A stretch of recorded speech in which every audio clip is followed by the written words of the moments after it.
Hi, இன்னைக்கு நம்ம இந்த பெட்டல்ஸ் வச்சு தான் ஒரு ப்ரூச் டிசைன் எப்படி பண்ணுறதுன்னு பார்க்க போகிறோம். அதுக்கு நான் இன்றைக்கி 5 டிஃப்ரெண்ட் கலர்ஸில் இந்த பெட்டல்ஸ் எடுத்திருக்கேன்.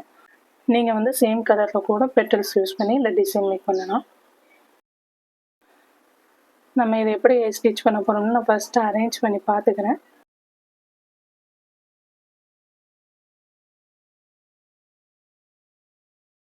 உங்களுக்கு ஸ்டிச்சிங் கொஞ்சம் ஈஸியாக இருக்கிறதுக்காக நீங்கள் என்ன பண்ணலாம், B7000 க்ளூ யூஸ் பண்ணி ஃபஸ்ட்டே இதை எல்லாத்தையும் அரேஞ்ச் பண்ணி ஒட்டி வச்சுக்கோங்க.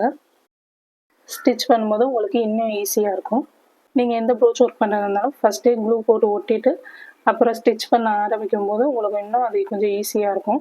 நான் இன்றைக்கி வந்து க்ளூ யூஸ் பண்ணாமல் ஸ்ட்ரைட்டாக டைரெக்டாகவே ஸ்டிச் பண்ணுறேன். இப்போ ஃபஸ்ட்டு பெட்டலை நான் காற்றுல ஒரு இடத்துல வச்சுக்கிறேன். அந்த பெட்டலுக்கு பக்கத்தில் நீடில் வெளியே எடுத்துகிட்டு அந்த பெட்டலுக்கு உள்ள ஹோல் வழியாக நீடில் உள்ளே விட்டு நான் ஸ்டிச் பண்ணிக்கிறேன்.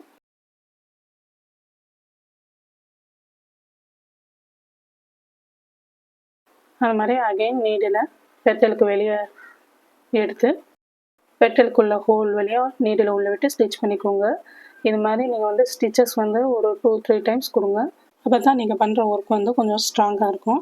நீங்கள் வந்து ஒரு டைம் மட்டும் ஸ்டிச் பண்ணிவிட்டு விட்டுட்டிங்கன்னா அந்த ஸ்டிச்சஸ் வந்து லூஸ் விட்டுரும். அதனால் எப்போவுமே ஒரு 2 or 3 டைம்ஸ் நீங்கள் வந்து கண்டிப்பாக ஸ்டிச் பண்ணிக்கோங்க.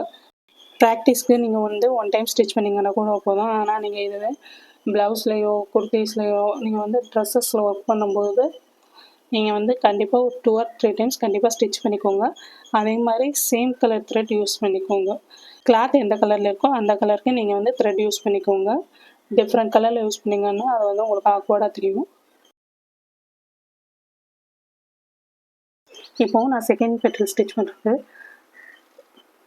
அந்த ஃபஸ்ட்டு பெட்டல் இருக்கு இல்லையா, அதுக்கு பக்கத்துலேயே அந்த ஃபஸ்ட்டு பெட்டலை லைட்டாக டச் பண்ணுற மாதிரி செகண்ட் பெட்டலை வச்சு நான் ஸ்டிச் பண்ணிக்கிறேன். நீங்கள் வந்து ரொம்ப ஓவர்லாப் ஆகிற மாதிரி வைக்காமல் லைட்டாக அந்த பெட்டல் மேலே டச் ஆகிற மாதிரி வச்சு ஸ்டிச் பண்ணிக்கோங்க. அதே மாதிரி நான் இதுக்கும் வந்து 2 டைம்ஸ் ஸ்டிச் பண்ணிக்கிறேன். இப்போது நான் எல்லா பெட்டல்ஸையும் ஸ்டிச் பண்ணிவிட்டு உங்களுக்கு காட்டுறேன். இப்போது நான் லாஸ்ட் பெட்டலை ஸ்டிச் பண்ணி எடுத்துட்டேன். இதை நீங்கள் கரெக்டாக அரேஞ்ச் பண்ணி வச்சுக்கோங்க. இப்போ நம்ம லாஸ்ட்டாக ஸ்டிச் பண்ணோம்னா அந்த பெட்டலை ஃபஸ்ட்டு பெட்டலை கொஞ்சம் தூக்கி விட்டு அந்த ஃபஸ்ட்டு பெட்டலை கீழே வர மாதிரி வச்சுக்கோங்க. இந்த மாதிரி கரெக்டாக அரேஞ்ச் பண்ணி வச்சுக்கோங்க. இப்போது நடுவில் கேப் இருக்கு இல்லையா, அந்த கேப்பை ஃபில் பண்ணுறதுக்கு நான் இன்றைக்கி வந்து இந்த அக்ரிலிக் ஃப்ளவர் எடுத்திருக்கேன். இப்போது அந்த அக்ரிலிக் ஃப்ளவரை நான் ஸ்டிச் பண்ணுறதுக்கு இந்த 5 பெட்டல்ஸ்க்கு நடுவுலேருந்து நான் நீடில் வெளியே எடுத்துக்கிறேன்.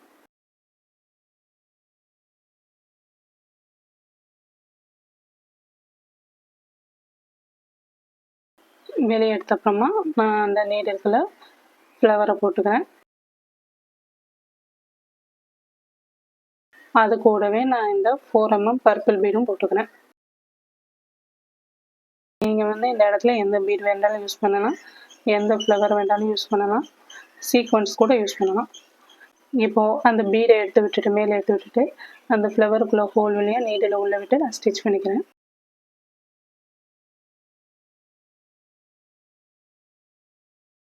இப்போது இந்த பெட்டல்ஸ்க்கு நடுவில் ஒரு பெட்டலுக்கு நடுவுலையும் நான் வந்து லீஃப் சீக்வன்ஸ் வச்சு ஒர்க் பண்ண போகிறேன்.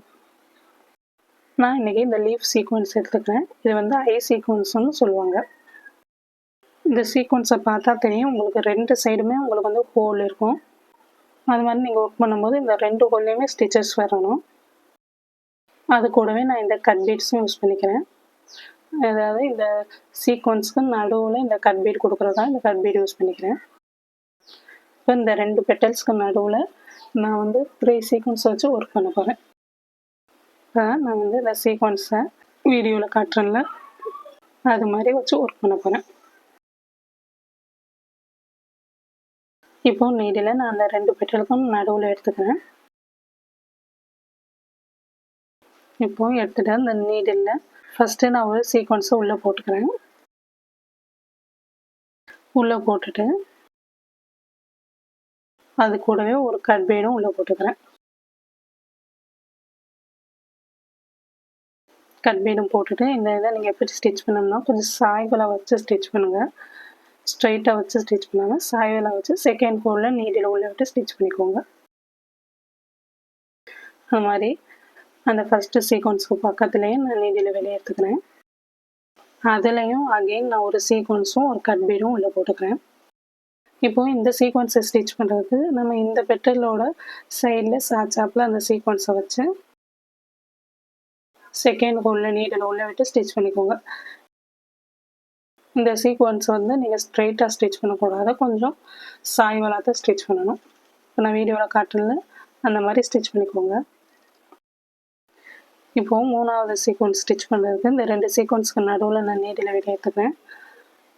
அகெயின் அதுலேயும் நான் வந்து ஒரு சீக்வன்ஸ் ஒரு கட் பீட் போட்டு இந்த 3வது சீக்வன்ஸ் வந்து நீங்கள் ஸ்ட்ரெயிட்டாக வச்சு ஸ்டிச் பண்ணணும். சீக்வன்ஸை ஸ்ட்ரெயிட்டாக வச்சு அந்த செகண்ட் ஹோலுக்குள்ளே நீடில் உள்ளே விட்டு ஸ்டிச் பண்ணிக்கோங்க. இது மாதிரி நான் பேலன்ஸ் உள்ள எல்லா சைடும் ஸ்டிச் பண்ணிவிட்டு உங்களுக்கு ஃபைனல் அவுட்புட் எப்படி இருக்குன்னு காட்டுறேன். ஃபைனல் அவுட்புட் நம்மளுக்கு இப்படி தான் இருக்கும். நீங்கள் இது மாதிரி ஒர்க் பண்ணி பார்த்துட்டு எனக்கு உங்களோட ஃபீட்பேக்கை கமெண்ட்டில் சென்ட் பண்ணுங்கள். மறக்காமல் நம்ம சேனலை சப்ஸ்கிரைப் பண்ணுங்கள். இந்த வீடியோ பிடிச்சிருந்தா லைக் பண்ணுங்கள். Thank you all.